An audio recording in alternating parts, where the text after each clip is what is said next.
My mom always said it's better out than in. So what does that mean? And what the heck am I talking about today? I'm talking about writing your life into being, writing your future, and how journaling and writing can be the pathway to your self-actualization. And so better out than in.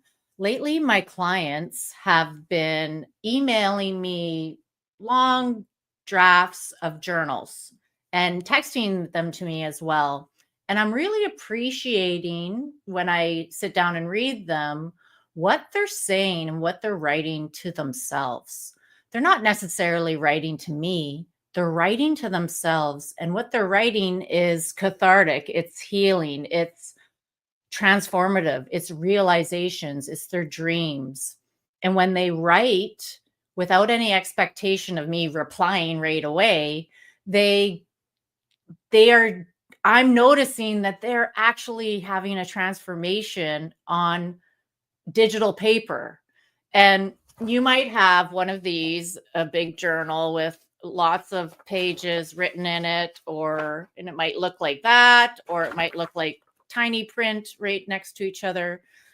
And if you go back and you read some of these things, and so I have, starting when I was 20, I have multiple, probably 50 copies of these books that are saved in a cabinet somewhere. And every once in a while, I go back into them and I read it. And what I've realized is I've written my future. I'm now living what I wrote in the past. So isn't that magic? Isn't that interesting? Tell me in the comments if you have ever noticed when you've written in your journal and you've gone back to read it, maybe years later or a week later or a day later, and something you've written is so resonant and you're actually in that frequency, you're in that position, or that dream has come true, or whatever you've written is actually happening. And when we write our stories to ourselves, there's like a healing code that is automatically coming out. And writing is really an ancient practice. It's one of, these gifts like breathing that we have that gives us the chance to reflect on ourselves. And nowadays we have the phones and we have our dual monitors, and we don't always write what we know. We don't always get a chance to sit down and write on our journal, but we do have this on us all the time. And I like the notes feature. And I even send emails to myself. I'll be writing sitting somewhere where I don't have a pen and paper, and I just start writing into an email that I send to myself. And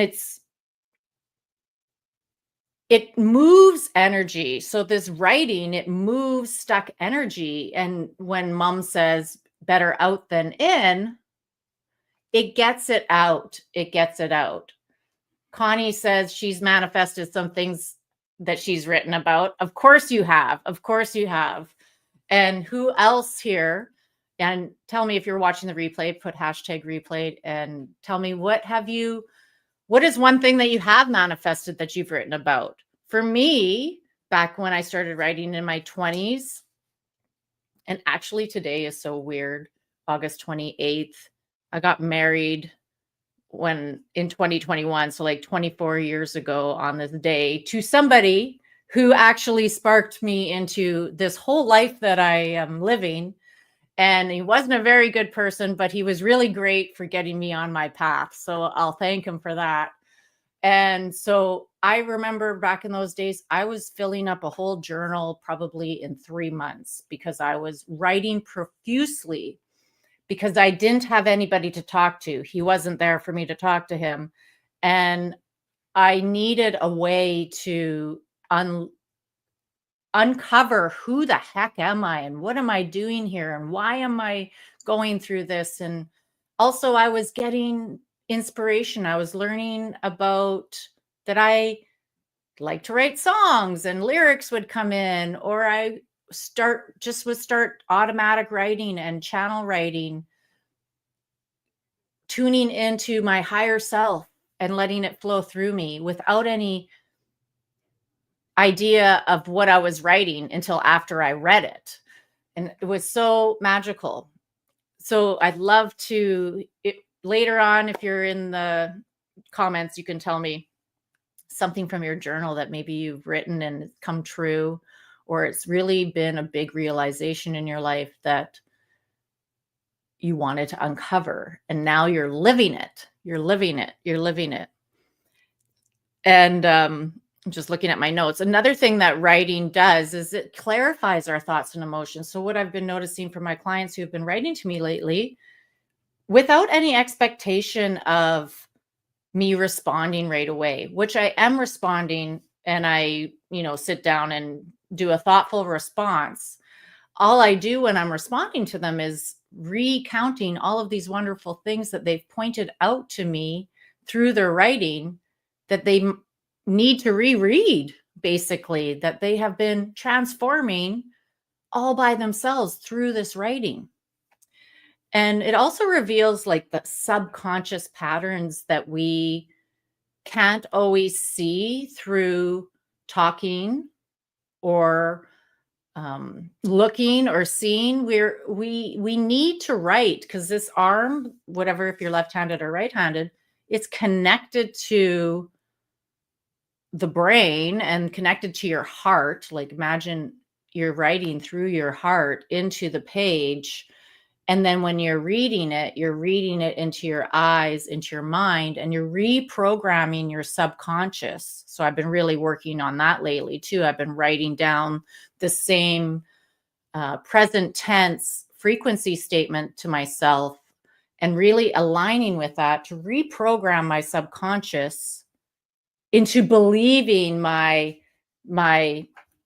statements that I'm saying to myself. It works hand in hand with verbal talking to yourself. If you're like me, do you go around your house and talk to yourself to re-imprint something that you want to align with in your life? Let me know in the comments. Or I might just be the only one out there that talks out loud to themselves on a regular basis. Like, I'm talking to my cat, like he understands my English, and he does. And Merlin's right on top of all my notes, of course. So when you're writing and journaling and you start doing it for, consistently, I'm not saying you have to do this every day. Like, whenever you sit down to try and do something that you're told to do, you usually don't do it. But whenever you're feeling like you need to get something out, try writing or journaling to yourself, or send it to somebody, or email it to yourself, just so that it kind of lands somewhere else and there can be a reflection made back to you, because it can really be very powerful. And you've written your futures, really. What I noticed when I wrote my solo book is I wrote it 3 years ago. I downloaded it and I was in a writing retreat for 4 days, and I really didn't do grammar or sentence structure or anything. I just wrote like a madman. And I started off writing by hand until my hand cramped. And then I moved to my computer. But I'd be writing about 400 or 600 words in 20 minutes and not going back to read it until later. So after 4 days, after writing 40,000 words, then I went back and I reconstructed the whole books in order, because it did not come out in order. And then I started reading what I wrote. And when I was reading, it was like, did I write this? Like, who is this? Where did this come from? Where did this teaching come from? I knew the stories, but there was also teachings coming through in my writing. And it really felt like I connected with a higher source, a higher power within myself that connected and came through me and onto the pages.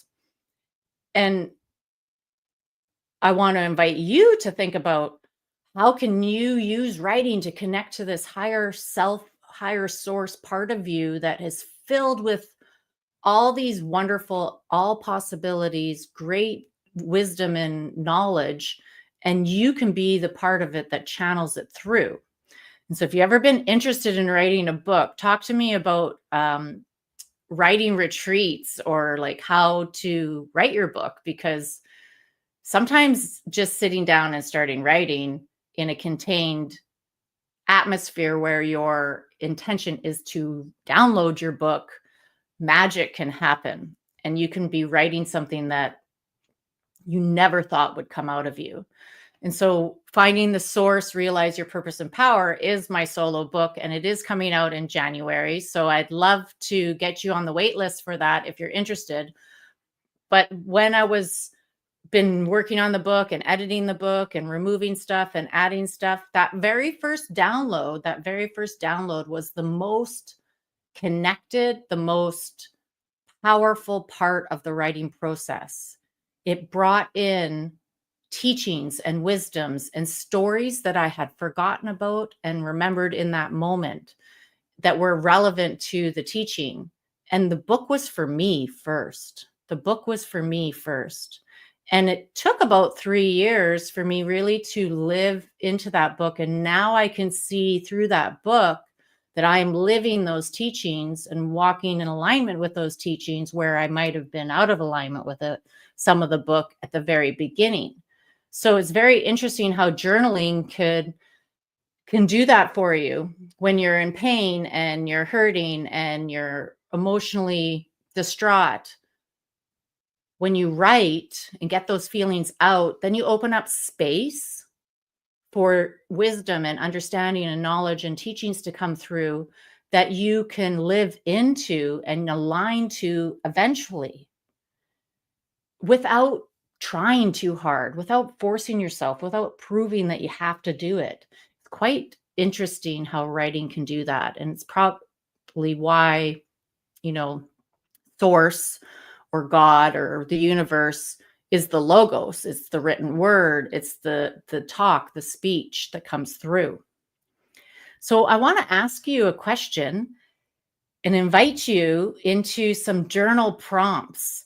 You don't have to write them right now, but I'm going to put them up on the screen, this first one, and we can talk about it. Like, what do I know deep down that I'm afraid to admit? Imagine, putting this down on the page right now in front of you, or even taking this question and getting your phone out and your notes out. What do you know right now deep down that you are afraid to admit? And for me, what am I afraid to admit? I'm afraid to admit that I take on more than I can chew sometimes, but eventually I get it all lined up. And so sometimes I can feel overwhelmed and pressured, not from outside sources, from this inner pressure that I've put in myself to achieve so many goals. And the writing, when I sit down to write on this question later, will uncover something around, why do I do that? Why do I sometimes take on more than I can chew? And why do I put this pressure on myself when I don't have to? Maybe it will reveal to me that the pressure helps me to grow, to stretch, to expand beyond what I can imagine. That's just what's dropping in at the moment. So that's the first journal prompt. What do I know deep down that I'm afraid to admit? Kind of deep. And then I had this other one come up. If I gave myself full permission to dream, what would I write? So imagine you are going to write a book, or you're going to write a chapter in a multi-author book. What are you going to give yourself full permission to dream about? What is this life that you want to manifest for yourself that you keep maybe having signs or synchronicities or connecting with people who mention this dream to you? What is that dream? Maybe it's a dream of being a speaker. Maybe it is a dream of being a best-selling author. Maybe it's a dream like mine of helping visionary high-capacity leaders self-actualize and initiate their soul-led purpose into the world fully. And what would you write about if you were giving yourself full permission to dream big and have no boundaries holding you back, a limitless dream here? You could probably download your chapter or your book just from this question if you sat down for 1 day or 4 days. So I invite you to mull over those 2 journal prompts or book or chapter writing prompts. And what if you just decided that your story, like I know every one of you watching live and watching this replay has a powerful, unique story that relates to so many other people on this planet. And it's so aligned with what they need to hear that will spark an inspiration in them and will set them on a path that will move them in the direction of their life's purpose. And I got a new comment here. Oh, Summer says she has 3 more books than her. I've said 13 when I wrote that first book after that first writing retreat. And so what is that story inside of you that is percolating right up at the surface of you right now? And it might be connected to struggle or challenges or patterns that you're in the process of transforming. And as you're transforming them, the story is being written. And even before you finish transforming them, if you were to write, the answers to transforming it even more could come through your writing. And that's what I really noticed when I was writing my first solo book, Finding the Source. And I'm actually noticing it now as I write my chapter for Modern Day High Priestess, a multi-author book collaboration that I'm in. This is how powerful I think writing is. I already have 2 or more solo books downloaded from writing retreats, but I have my first one in this multi-author book. And I'm noticing my clients writing to me, and it's right up in my field of awareness at the moment. That's why I'm bringing it to you. What if you decided to write your story, your truth, your healing?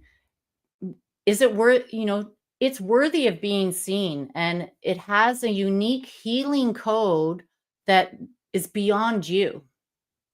Your story has a healing code that is beyond you and is meant to be read by other people. And so journaling and writing retreats and that kind of thing, they get the raw copy out of you. They get the raw, emotional, felt copy out of you. And then later you tweak it, you edit it, and you put in the punctuation and the grammar and all that kind of stuff, or use your thesauruses and make the words better and all that kind of stuff. But that original code that comes through is in that first download. And that stays with the story when you edit it. So it's really a powerful experience to go through just the first part of the writing, where you sit down and you make space for it. I know lots of writers that I've been talking to and inviting into the multi-author project. They're not sure if their story's done and all that kind of stuff, but that's where I invite you to, if you gave yourself full permission to dream about your story and what would you write, that story would come through, the teaching would come through, and then you would get a chance to live into that download that you've written and transform. You don't have to be perfect. The thing that about perfection is it never gets done then. You never do it. And I'd rather it be done than perfect. And that original download, the journal entry, the writing retreat book download, that's a space, a container for you to just give yourself full permission and open up to the spaciousness and the higher self alignment that connects through you. So what I would love for you to do, and I'm so grateful that you all joined me today, is I would love for you to like, comment, and help me grow my YouTube channel and Facebook group. And I would also love for you to join my wait list for Finding the Source. So I'm going to put that there too. It's going to be coming out in January. I'm now in the process of moving the book to the line editors. I'm integrating all my beta reader integrations and feedback and then it's going to the line editor, and then the book cover will be in process, and all of the next steps and the launch party and everything will be dreamt up. And I will journal on how to dream up the best launch party to host my greatest supporters at. And I'd love for you to join that. And if you're considering writing and you're looking to write, but you don't want to do it alone, a multi-author book is such a community. It's very supportive, and you get to basically create your own community with like-minded individuals all writing on the same type of topic that resonates with your story. And you get to grow collaborations, make new friends, add new clients, and create webinars and collaborations and live streams and speaking gigs. There's so much potential when you collaborate on a multi-author book that I am experiencing right now. I just got off a Zoom call with one of our new authors, and she works with bees and bee venom and through healing. And so it's so cool and interesting to learn about all the different people in the book and get connected with them. So that's what I'm really loving about a multi-author book. And if you're interested in the Modern Day High Priestess modern writing project multi-author book, please connect with me and I'll tell you more about it as well. And yeah, writing. So this weekend's the long weekend. Take those 2 prompts. I will put them in the comments so that you can go back to this video later without watching the whole thing and write on those prompts and send me a message about what comes up. I'd love to connect with you about what you download through your journaling. So have a great day, and I'll see you all again next week.